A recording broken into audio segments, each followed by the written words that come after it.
energy suddenly. And it turns out it's not that you actually have more energy. It kind of fools your brain. So there is a detecting system in your nervous system, in your body, that identifies the levels of energy. And once you exhaust those units of energy, it signals a certain receptor in your brain that says like, hey, body needs to rest. And this is where you start feeling sleepy and you I want to like take a nap or things like that. Or you're like, I feel tired, literally. And so the coffee molecule, it looks very much like that other molecule that reaches for the receptor to kind of block it or excite it, I guess. And to let body know that it's tired. But instead, coffee just blocks it, so your body literally cannot read, like, am I tired? Or am I full of energy? So it's like, well, since it's not exciting that receptor, I must be full of energy. And it's how it reacts. And it takes, I think, for half a serving, it takes about 4 hours to be out of your system. So a full serving of coffee or caffeine, I think it's similar with tea and matcha, therefore. It takes about 8 hours, one serving, to get out of your system. So you kind of ride that wave of, I'm full of energy, for a while. And this is why it wasn't in conjunction. The interview was about sleep and problems. I don't understand. You're saying it doesn't provide any energy. It just makes you not feel tired. The funniest thing is that there's nothing in our body to detect caffeine, to react to caffeine per se. Like, there are no receptors in our body that receive like, oh, that's caffeine, identified as caffeine. It actually acts as something else and creates that effect. You're saying it triggers another receptor. It simulates something else. It triggers a receptor eventually, right? So the caffeine or it never molecule triggers any receptors. It hasn't. It actually blocks the receptor. It's an inhibitor. It's an inhibitor. It's not an inhibitor. It's again, because if it's an inhibitor, it's kind of somehow it blocks the receptor of serotonin. No, that reacts. I don't know the right pronunciation in English. Adenosine. Yeah. So it blocks that receptor who reads and it thinks like, that's why he doesn't know, or he or she brain. The body doesn't know if he or she is tired, and because there's no adenosine receptor, there is no active stimulation. I'm tired. It's like, well, I guess I'm full of energy. Okay. Yeah. And is that adenosine the same that comes from adenosine triphosphate, the one that makes energy with the ATP cycle? Right. So the ATPs, I think once you run out of ATPs or go low, that that a receptor starts getting receiving information that, hey, body needs to restore the energy. Right. Once you start running low on ATP, adenosine triphosphate. But is there also an ATF? The alcohol, tobacco, and firearms. That's what my thought was. Yeah. No. There is. We always hope they don't show up. Yeah. In the Navy, we've got anti-terrorism force. Yeah. Stuff. Nothing with ATF do you want them to come by unannounced. So it was the podcast. The interview was in Russian. That's why I'm trying to kind of translate everything, and I'm not sure about certain terms because I don't know them in English. Yeah, but or how that could be. I mean, I'm definitely not a. As far as I researched, no, the ATP is the only one I found. But anyway, that was so fascinating to me. It's like, we're all like, oh yeah, caffeine gives me energy. I feel like so like, it fills me, makes me feel tonus and everything. Like I was like, there's it's nothing. Just blocking there's nothing, it just is nothing. It's like when you find out there is no darkness, it's not a thing. There just is light or not. All right. Yeah, I for me, it's not so much that I drink caffeine because I believe it gives me energy. It's more of the ritual of my day. Like it starts off, and because it's not always coffee, that's just kind of what I gravitate to most naturally. I like the actual taste of coffee. I don't drink coffee with milk and sugar or anything like that. I just drink coffee. But it's a routine that I'm used to where I know once I wake up and I get out of bed and I have a cup of coffee in my hand or hot tea, if that's the thing for the morning or whatever the case might be, like now my day has started and I am getting into productive mode. There's a routine that flows with it. It could be decaf coffee and I would still be okay. Right. I understand that my day is starting. I'm the same. Yeah, I'm the same. It's more like a ritual. Like, and it's a part of that integration of me from my like resting state into an active state. Yeah. Mhm. I think it's time. So, Yeah, it's time. Let's introduce Austin. So Austin is the campaign manager for Jimmy Peluso, and he's speaking with us today about topics from Jacksonville to DC, and also, coffee and the things that we like to do with our day. So we can see your the viewers in the comments if you're on Twitch. We are live on YouTube, Kick, and Facebook as well now. But on Twitch, we'll see your comments live. So if you have questions, you can put them there, and we'll try to answer them. So welcome, Austin.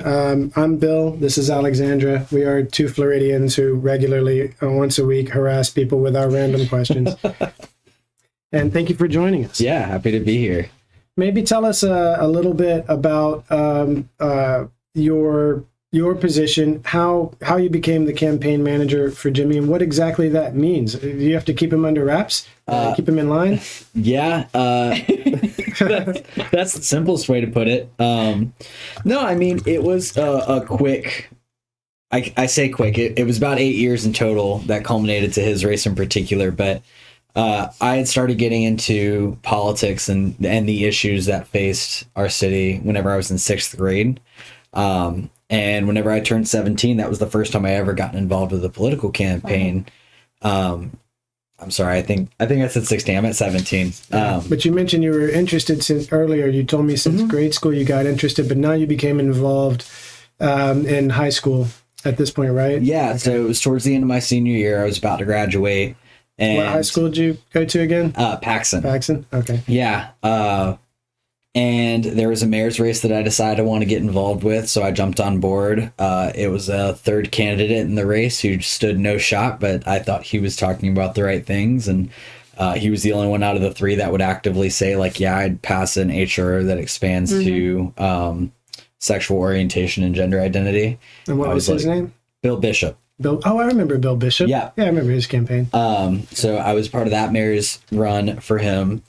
That did not pan out, but that did not really stop me. I ended up going on to help out with some issues-based stuff over the summer.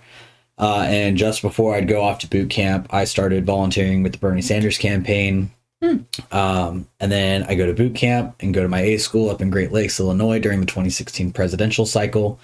And by the time I got back, we'd already decided Hillary Clinton was the Democratic nominee for president. So I started helping out with her race. And then once that cycle wrapped up, there wasn't really anything going on that I knew of because I was too young in the campaigning world to really know any different. So I'd go on in 2018 to get hired on to be a regional field consultant for a PAC, where I bounced between a bunch of different races and rapidly developed my understanding of field strategy and what that meant and what that looked like. And getting the chance to see so many campaigns in so many areas, it gave me an opportunity to see like how all these different internal structures functioned and worked. Any particular mentors help you out with that process? Yeah, I mean, Jimmy was kind of one of those folks. He and I were able to work together in that cycle. He and I had met just after my senior year at a Jack's Young Dems meeting.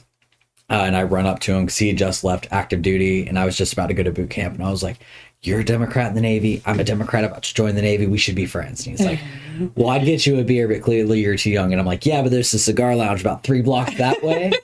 And so like Jimmy was one of those folks. I think being able to work with Jake Flaherty on a woman who was running for state Senate, Kaiser Enneking. I was able to work alongside him. He was an excellent guy to work alongside. And getting to see what like the Cadillac of a Democratic campaign in Gary Farmer's state Senate race in 2018 looked like. That was a great experience. So like I'd go on from 2018, 2019 was the first time Jimmy ran for city council. I was on that race too. I was just his field director that time, not his campaign manager. And what I figured out by the end of that cycle is as much as I had learned over 2018, I hadn't quite learned enough. Because in retrospect, I can look at what I was deciding was our strategy and realized how bad it was.